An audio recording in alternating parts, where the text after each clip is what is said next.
ದೇಶಕ್ಕೆ ಯೋಧ, ನಾಡಿಗೆ ರೈತ, ಬಾಳಿಗೆ ಗುರು ಒಬ್ಬ ತಾನೆ. ಅಕ್ಷರ ಕಲಿಸೋ, ಅಜ್ಞಾನ ಅಳಿಸೋ, ಅವನೂನು ಅನ್ನದಾತಾನೆ.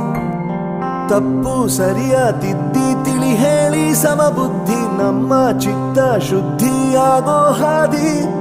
ಎಷ್ಟೇ ದೂರ ಹೋದ್ರೂ ಮರಿಬೇಡ ನಿನ್ನ ಬೇರು, ನಿನ್ನ ಸಾಧನೆಗೆಲ್ಲ ಇದುವೇ ಆದಿ. ಪಾಠಶಾಲಾ